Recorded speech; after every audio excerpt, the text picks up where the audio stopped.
అదే పద్ధతిలో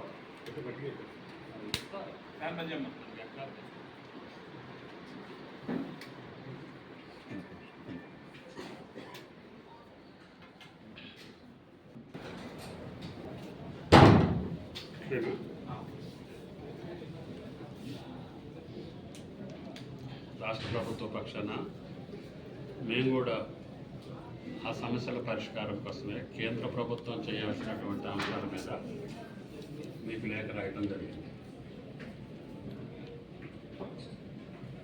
ఆ లేఖని మీరు తప్పుగా అర్థం చేసుకున్నట్లుగా ఈరోజు లేఖలో తెలియపరిచారు.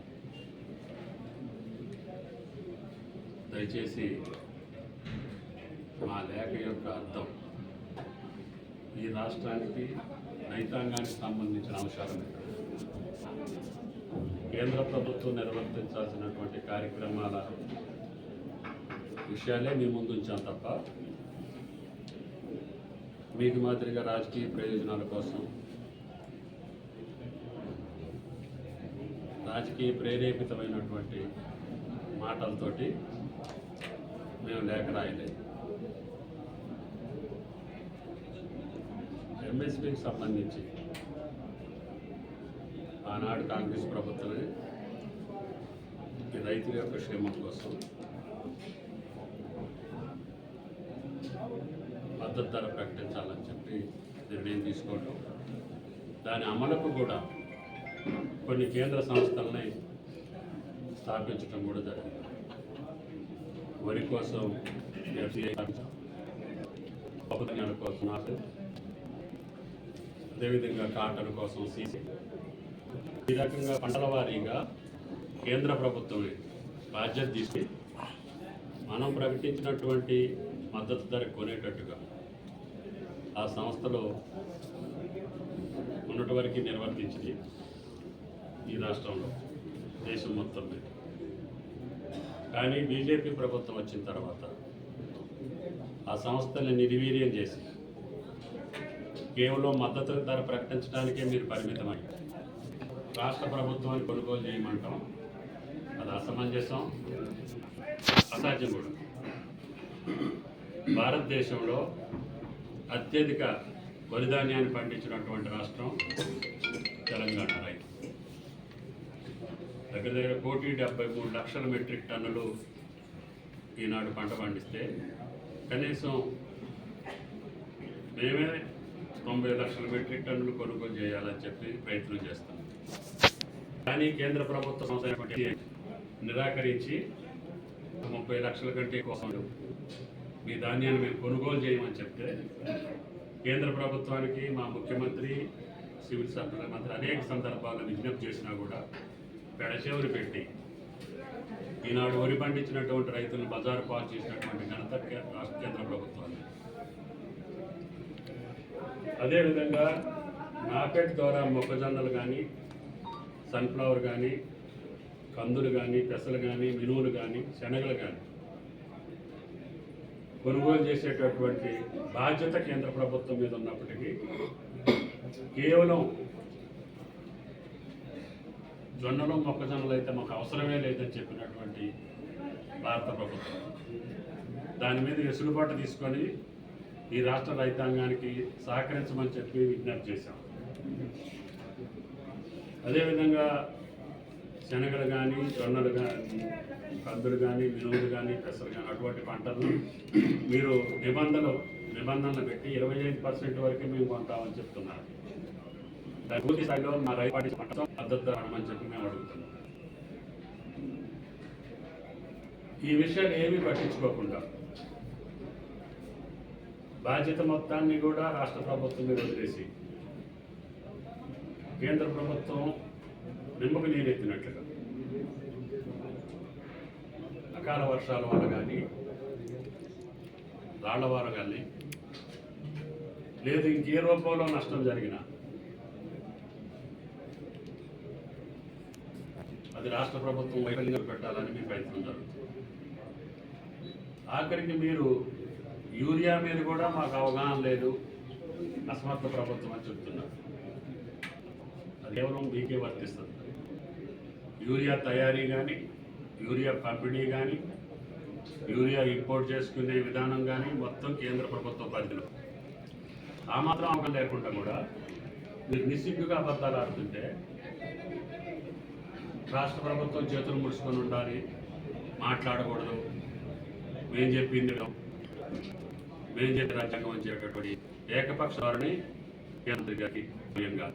నేను ప్రతి విషయంలో ప్రధానమంత్రికి, వ్యవసాయ మంత్రికి అభ్యర్థించేటప్పుడు మీ ఇద్దరికి కూడా రాష్ట్ర మంత్రులుగా కేంద్రంలో ఉన్నారు కాబట్టి కిషన్ రెడ్డి గారికి, సంజయ్ గారికి సమస్య యూరియా కావచ్చు, కావచ్చు, లేదు శనగలు, సన్ఫ్లవర్ మీద కూడా ఎక్స్టెన్షన్ చేయమని ప్రతి పంట మీద మీకు తెలియపడుతుంది. 2 సంవత్సరాల్లో ఏ ఒక్కరికి కూడా మీరు రెస్పాండ్ కాలేదు, మీ ప్రయత్నం చేయలేదు. కేంద్ర ప్రభుత్వం ఏమాత్రం వెసులుబాటు ఇదే పనులు చేసి రాష్ట్ర రాష్ట్ర రైతాంగం దాన్ని సాధించేది సిద్ధంగా లేదు. జియో రీజన్స్ తోటి యుద్ధాలు జరుగుతూ ఉంటే యూరియాని మీరు సకాలంలో పంపిణీ చేయలేకపోయారు.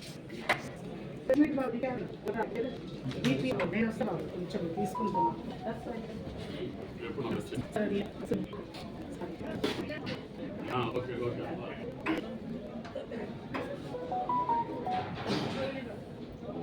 మొన్న జరిగినటువంటి ఇరాన్ ఇరాక్ యుద్ధంలో కూడా ఈనాడు గ్యాస్ కోసం మహిళలందరూ బారులు తీరి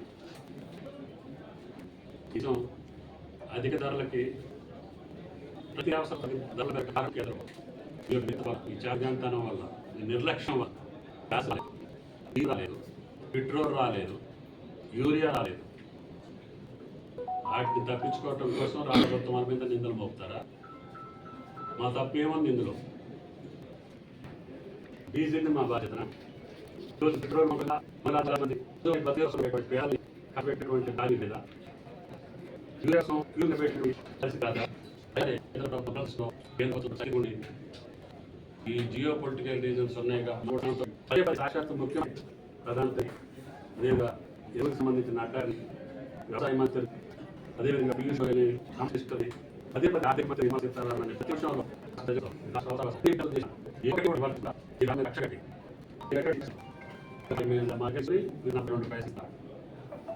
అదే రిహాయి తీసుకొని 6 రూపాయలు ఇస్తున్నారు. ఇది వివక్షత కాదా? మీకు లేదా? అంత ఉంటే, అంత పౌరుషం ఉంటే, అంత నిబద్ధలు ఉంటాయి, అంత ఈ రాష్ట్రం మీద నిజాయితీగా మీరు ప్రయత్నం చేస్తే ఈ సమస్యలు నిర్వహించారు. 2.5 సంవత్సరాలు సమస్యలు రాసి రైతులు అందరూ సృష్టి మీరు చేసినటువంటి నిర్వాహకాన్ని రైతులు పడేటటువంటి కష్టాన్ని మారుతారు. మమ్మల్ని అసమర్థంగా సృష్టించాలనుకుంటే అసమర్థత మొత్తం కేంద్ర ప్రభుత్వం రాష్ట్ర అయినా భారతదేశం మీరు ఉన్న ఈ రాష్ట్రం కూడా మా దానికి సరిపోదు. భారతదేశాన్ని ఈరోజు అన్నం పెట్టేటటువంటి రాష్ట్రం తెలంగాణ. అటువంటి రాష్ట్రాన్ని కూడా మీరు ఆస్వాదాలు చేయాలని, అష్టకష్టాలు చేయాలని మీ కుల ప్రయత్నాలు విజ్ఞప్తి చేస్తుంది. కాబట్టి ఉన్నటువంటి మీకు లేకపోతే వ్యవసాయం మీకున్నంత అనుభవం మాకు లేకపోవచ్చు, మరి అని మాట్లాడేటప్పుడు మీ స్థాయికి తగ్గట్టుగా, మీ పదవికి తగ్గట్టుగా మేమిచ్చే గౌరవాన్ని మీరు కూడా దృష్టిలో పెట్టుకొని గౌరవానికి తగ్గట్టుగా మాట్లాడే గౌరవం. మాటలు స్థాయికైనా మాట్లాడవచ్చు, ఎవరినైనా మాట్లాడవచ్చు. కానీ నేను 45 సంవత్సరాల రాజకీయ జీవితంలో ఇంత చిల్లరగా మాట్లాడేటటువంటి వ్యక్తులు చూడలేదు. మీ బాధ్యత మాట్లాడేటి అసమర్థత క్రియేట్ చేయాలని మీ జ్ఞానం ఉంచుకోండి, మీ పరిజ్ఞానాన్ని మీరు ఉంచుకోండి, దాన్ని రాష్ట్ర ప్రజలకు ఉపయోగపడేటట్టుగా వాడండి. అంతే తప్ప చివరికి చేసి కేంద్ర ప్రభుత్వం చేసేటటువంటి బాధ్యతాయుతమైన కార్యక్రమాలు నిర్వర్తించారు. ఈ రాష్ట్రానికి అన్ని విషయాలు ఊరుతారు. ధాన్యం అంటారు, మొక్కజొన్న కొనమంటారు, జొన్నలు కొనమంటారు, శనగలు మేము 25% కొనమంటారు, సన్ఫ్లవర్ మాకు వద్దంటారు. ఏంటి మరి మీరు చేసేది? ఎంఎస్పీ ఎందుకు ప్రకటిస్తున్నారు? ఎంఎస్పీ ప్రకటించినప్పుడు ఆ ధరకు కొనాల్సిన బాధ్యత, కొనిపించాల్సిన బాధ్యత మీకు లేదా? సెంట్రల్ వేర్ హౌసింగ్ కార్పొరేషన్ పెట్టాం, ఈరోజు మేము పండించిన పంటలు నిల్వ చేయడానికి కూడా మాకు స్థానం లేకపోతే ఆ సంస్థను మీరు నిర్వీర్యం చేసి సెంట్రల్ రెవెన్యూ కార్పొరేషన్ కూడా మట్టి కనిపించారు. ఈ రాష్ట్రంలో మీ కక్ష.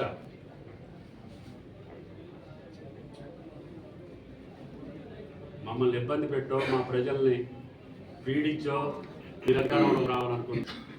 అది మీ భ్రమ.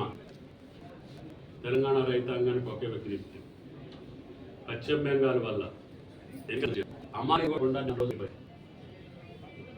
జూట్ కానీ గన్నీ బ్యాగ్స్ కానీ రావాల్సింది మనకి బంగ్లా నుంచి వెస్ట్ బెంగాల్ నుంచి రావాలి. ఆ ఉత్పత్తి కూడా ఆగిపోయింది. డీజిల్ వల్ల డీజిల్ రాకపోతే రవాణా తమ్మిపోయింది.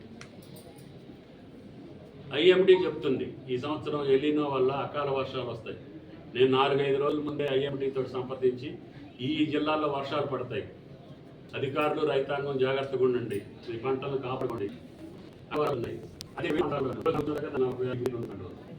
వీటన్ని గమనంలో తీసుకోండి. మీ చేతిలో ఉన్న సంవత్సరం ఏది కాకుండా అది కూడా ఆ యొక్క మరి రైతులు అపరాధాలు చేస్తాయి. రైతుల యొక్క కష్టాన్ని కన్యని మీరు రాజ్యాంగం వాడుకోవాలంటే అది దౌర్భాగ్యం వినిపిస్తూ నా సంస్థలు కేంద్రం చేస్తాను ఆ రైతాంగం ప్రజల మీద అదే అధికార పార్టీ కూడా వేరే ఆధారాల మీద అధిక పండిన కోసం అధిక సేకరణ చేస్తున్న మాట వాస్తవం, కేంద్రం సాధించిన మాట వాస్తవం, అన్ని వాస్తవం. గుండెతో చిన్న మీరు సాగించిన సహకరించకపోయిన రైతులని కష్టాలు తీస్తామని చెప్పి విజ్ఞప్తి చేస్తాం.